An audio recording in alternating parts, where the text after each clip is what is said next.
Hello and welcome to Newsroom series. I'm Ayo Tunde Balogun. Today we're in the southeast region, but before that, here are the top stories for the day. At least 20 people have been reportedly killed by bandits who attacked Angua Danko community near Dogondawa district in the eastern part of Beningwari local government area of Kaduna State.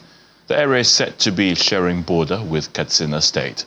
The police authorities in Kaduna are yet to confirm the incident, but the community leader, Zubairu Abdurrauf, told Channels Television that bandits in their large numbers invaded the community on Wednesday night and started shooting sporadically to scare residents, and in the process, they shot 20 persons to death. Gunmen suspected to be assassins have killed the third-class chief of Sansani, Alhaji Abdul Muttalib Nuhu in Gasso local government area of Taraba State. This was confirmed by the Assistant Police Public Relations Officer in the state, Kwache Gambo, in a telephone interview. According to her, the gunmen in their numbers stormed the residence of the monarch and shot him dead without asking for anything. She stated that the assassins invaded the palace of Jankada of Sansani by 2200 hours, that's 10 p.m. on Thursday night. Now, Gambo revealed that empty shells of ammunition were found in the palace and no arrests have been made so far. She disclosed that investigations into the killing have been launched to unmask the killers. The Nigerian army has released the traditional ruler of Ewu Kingdom, Clement Ikolo Ogenekewe, who surrounded himself in the course of investigations into the killings of the 17 army personnel in Okwama of Delta State. At a brief ceremony at the Nigerian Army headquarters in Abuja, the Director of Army Public Relations, Major General Onyema Nwachukwu, handed him over to the senator representing Delta Central, Senator Ede Dafinone. General Nwachukwu explains that the army has painstakingly reviewed every available information on the incident and have come to the preliminary observation that while the culpability has not conclusively established anything against the traditional ruler, there is insufficient evidence to exonerate anyone at this stage. He adds that based on the intervention of eminent personalities and the fact that the monarch voluntarily turned himself in, he has been released to Senator Dafinone on the condition that he will always assist in the ongoing investigations. The army, however, appealed to other suspects to make themselves available for questioning. The Inspector General of Police, Kayode Egbetekun, has withdrawn all police officers attached to the embattled former governor of Kogi State, Yahaya Bello. The order for the withdrawal is contained in a police wireless document which reads in part, "The IG has ordered the withdrawal of all policemen attached to His Excellency and former Governor of Kogi State, Alhaji Yahaya Bello. Acknowledge compliance and treat with utmost importance. Please, above, for your information and strict compliance." End quote. Now, the Nigerian Immigration Service had also placed the former governor on its watch list after the Economic and Financial Crimes Commission, the EFCC, declared him wanted in connection to an alleged case of money laundering to the tune of 80.2 billion naira. The NIS circular dated April 18th this year was signed by the Assistant Comptroller of Immigrations, DS Umar, for the Controller General Kemi Nandap.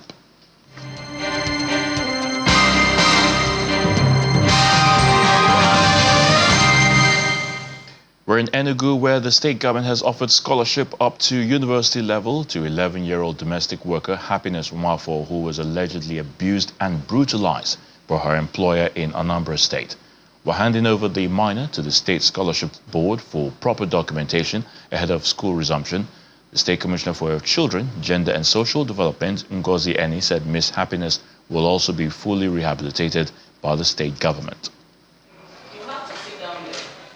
Seated here are immediate family members of Miss Happiness Nwafo, women group from Agu local government area, and members and staff of Enugu State Gender and Social Development, as well as Enugu State Scholarship Board. The occasion is to officially announce the scholarship offer to the young girl who was abused by her guardian, an Anambra-based lawyer Adachuku Okafo, with hot iron and knife after accusing her of alleged inappropriate behavior with her own child. She will also be handed over to the Scholarship Board for proper documentation ahead of school resumption. I have a letter here from Office of the Governor that states that His Excellency has graciously approved the rehabilitation and offer of scholarship up to university level to Miss Happiness Nwafor.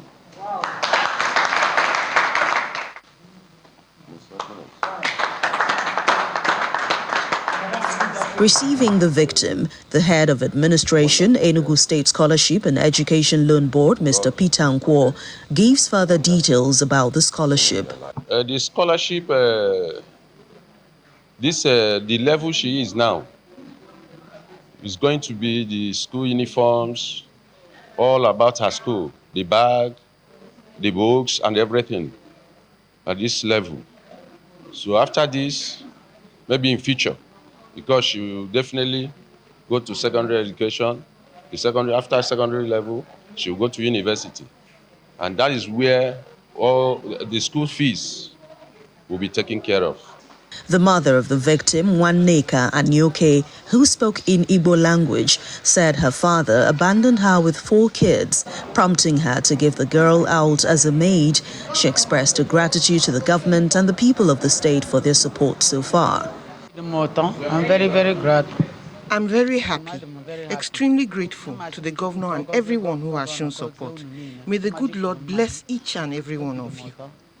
I'm very, very happy. While encouraging residents to report any case of abuse, the state government maintains it has zero tolerance for abuse of any kind and hopes the prosecution of the abuser in this case will serve as a deterrent to others who may want to molest children in the name of discipline.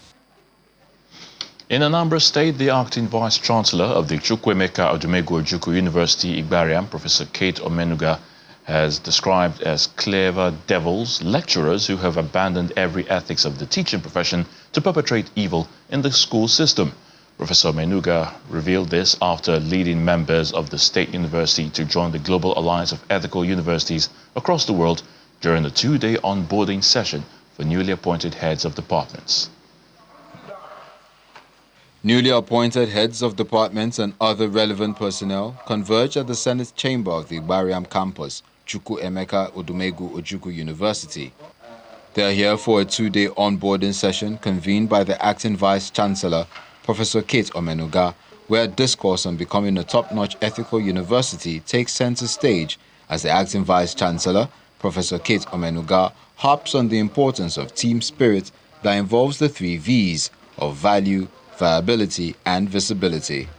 We call ourselves a 3 V's team. That's the team that we have.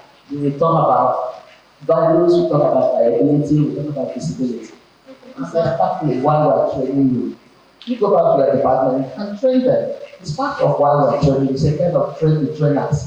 We can't have everybody gathered at the same time. That's why I said the person degrees, directors, you are our food soldiers. What are the unethical practices? Director of Strategy, Contacts, Ethics and Publications at the University of Nigeria Nsukka, Professor Kashmir Ani, takes the new appointees on the importance of ethics in higher education.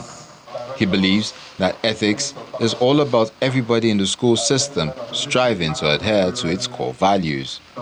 Forget about the research work by UNESCO, by Global Ethics, by Association of African Vice-Chancellors, and the one that was commissioned by AUC, that we need ethics and transformation of character to change the voice note and trajectory of our university system. Ethics is about you. He administers the oath of the adoption of the university's core values. To be a role model, worthy of emulation. And in his capacity as the country representative of Globe Ethics, Switzerland, and member of the Consortium of Ethical Universities, Geneva, he admonishes them to be of impeccable character. We have a conscience from this moment to work together with the administration to achieve the vision of the 3 things. Number 2 is that we will start working upright in every area of our responsibilities in this university.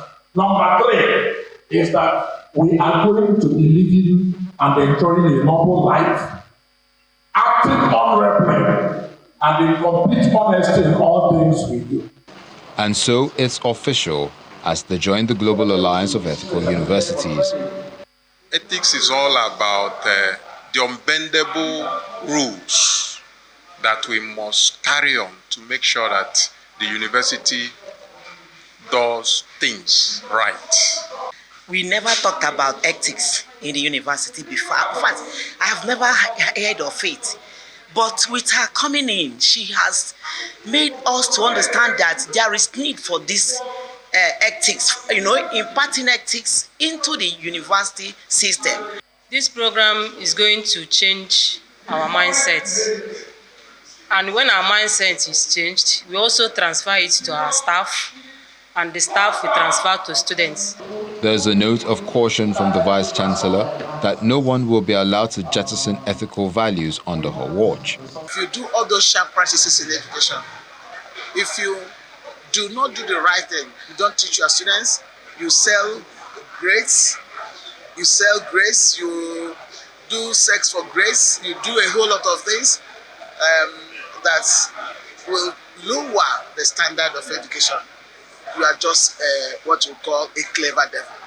She says ethical values need to be championed by deans, directors, and the newly appointed heads of departments, and everyone that needs to be carried along on the campaign trail.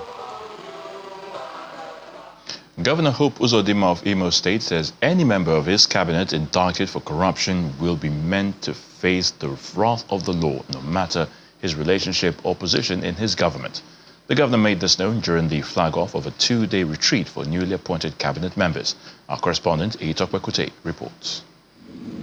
Weeks after the successful screening of new commissioners and approval of special advisors by the Imo State House of Assembly, the political appointees gather for a two-day retreat on the responsibilities of their various offices.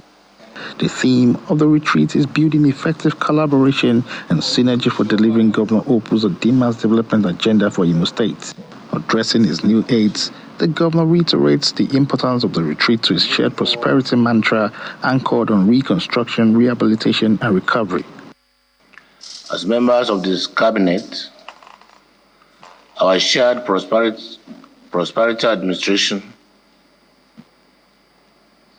you are expected to study the document, understand it, internalize it, and embrace the philosophy of shared prosperity and our 3R mantra, which is rehabilitation, reconstruction, and recovery. According to the governor, loyalty, integrity, and accountability is key, stressing that his government has zero tolerance for corruption and anyone found culpable will be shown the way out. Let there be no mistake on this. Our shared prosperity administration has zero tolerance for corruption.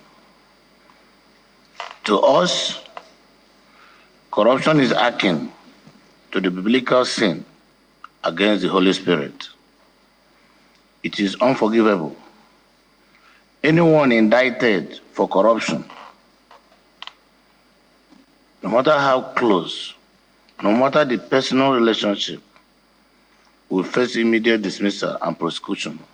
Speaking on behalf of the new appointees, the Secretary to the State Government, Cosmos Iwu, thanks the governor for appointing them to serve in his new cabinet and promises that they will not disappoint his expectations. Yes, say thank you. And for the first persons, I will assure you, all of us seated here are mature audience. We are going to abide by the rules and procedure of this retreat. And this retreat will assure you that whatever we make here today, we will be determined to practice. As the second term of Governor Hope Uzodinma begins to take shape, he is confident that the retreat will prepare the appointees on the task ahead as they await their swearing in and portfolio assignments. Itokwe Kute, Channels Television News. And when we return after the break, We'll look at Ebonyi State's preparation ahead of flooding this year, and the Ebonyi State Commissioner for the Environment, Mr. Victor Chukwu, joins us to discuss what to expect. Please stay with us.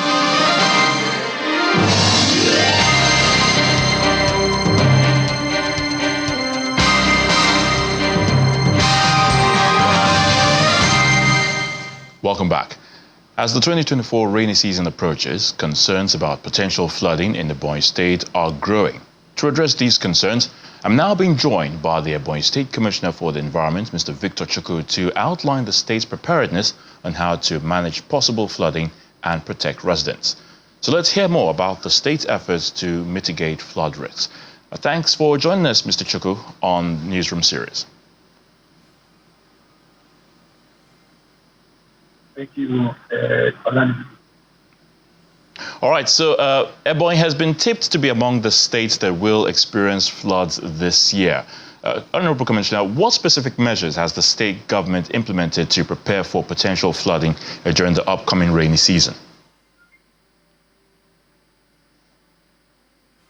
Okay, thank you. The state, of course, you know that we are within the high risk flood areas in the country, and the government led by His Excellency, Right Honorable Builder Francis Obonyamufu, have taken several proactive steps to ensure the safety of our people and our properties in the event that this threat of the flood happens. And then part of the things you have done is first, the state is among the few states in the country who are part of the NUMA program, a project that lasted several years, and the state prosecuted its own project through construction of drainages to control the flood in the state.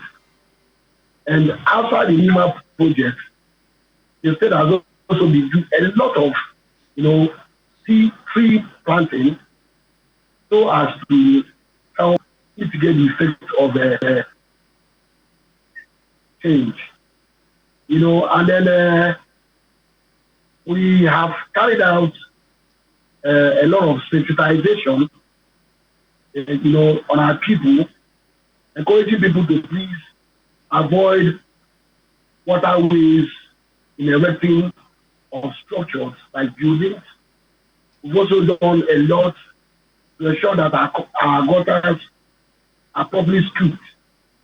And so the state is doing a lot. As it stands now, what we are doing generally is to sensitize our people to campaign, to do things that will help us save the state in the event that is flooding. We are also extending, the drainages, like where we intend that the drains will flush water from the state out. And so the state is doing its commitment in regard of clearing of our drainages by making them allow for free, flow of water, and then in the area of tree planting and streets, instructions on buildings. People don't just go build whatever they like. Nobody is allowed to do on our waterways, so that the flood, as expected, even if it becomes, it would have been our making. It will just be a natural disaster. All right, Mr. Chukwu, so you've talked extensively about some of the things that the state government, of course, will be doing. You also pointed out about sensitization for the people, the local communities. But walk us through that effort. I mean, the efforts at collaborating with the local communities to raise more awareness, because when the floods arrive, more often than not, the people seem unprepared. So walk us through that process, of how you collaborate with the local communities to raise awareness about the flood risks and promote safety measures, please. Yeah, we'll be using the mainstream media. We'll also be using, stream media We're also using community leadership. The unfortunate thing is that the flood-prone areas in the state is not a handful. It's almost the entire state. In the southern electoral region of the state, I think it's just one local government that is a bit safe. The other four are always affected. In the central, the whole central, not the same thing. I think it's only Ohuku where what we have is just litigation because of mining activities. But the rest of the places are always affected, and our people are predominantly farmers. When these floods come, they most times wash up our farms, and then expose our people to this, danger of the termite. So the sensitization we are doing is just the much we can do. But when the flood comes, while the people appear, you don't prepare that, you will be naturally helpless. There is no such technology that we know that could stop the movement of water, except because through urbanization, we have encroached on our proper natural waterways. And so through development, we've done all this, and then plus the global warming, when the sun is high, the excess of rain will also be high. And so these things are things that nobody is really in control of. So the much we are doing is to assist our people build a good paradigm in the event that this comes, to be mentally prepared to see what they could do to reduce this effect, on us. And we also will be appealing to, the leadership of the country to also assist funding projects in the states that could help us mitigate the effect of this flooding. All right, we'll leave it at that. Mr. Victor Chukwu, Commissioner for the Environment in Ebonyi State, we thank you for your thoughts on Newsroom Series. We're still in Ebonyi, and there's a new wave of political defection in the state as political bigwigs from the People's Democratic Party, the All Progressives Grand Alliance, the Labour Party, and other political parties defect to the ruling All Progressives Congress, APC. Now, the defectors declared total support to the APC during a political gathering at Ibiaji in Eza North local government area of the state. There is a new wave of political defection in Ebonyi State as bigwigs from the People's Democratic Party, PDP, All Progressives Grand Alliance, APGA, Labour Party, and other political parties defect to the ruling All Progressives Congress. At a political gathering in Ibiaji, Eza North local government area of Ebonyi State, the defectors declared unalloyed support for the APC. They claimed the people-oriented policies of the APC-led administration in Ebonyi under Francis Nwifuru convinced them to join the party and support the state government. It is time to unite and to honor the people we met here and to align ourselves with your policies and work with the party. The governor of the state, Chief Francis Nwifuru, is the governor that unites all the stakeholders. He is the governor that unites all the leaders of Ebonyi. He is the governor that does not know the difference between Party A and Party B. That is the reason why when we saw his programs and policies that is being put in place in our state, go to education sector, you can see what is doing there. Go to health sector, you can see what is happening there. Go to our pensioners, they are smiling today. Those are things we saw that the governor is doing to accommodate, to take Ebonyi people to the next level.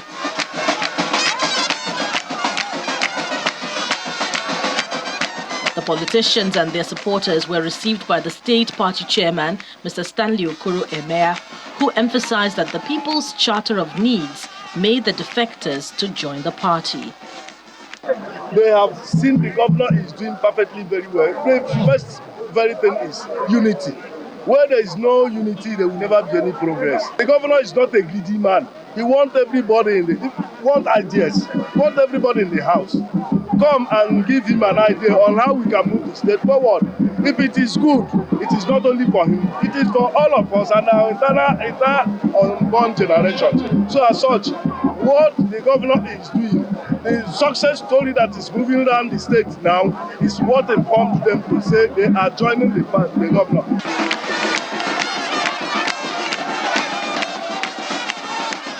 And just last week, the PDP reiterated that they are focused and committed as the wave of defection continues to hit the party in the state. And that's Newsroom Series. Thank you so much for watching. I'm Ayotunde Balogun.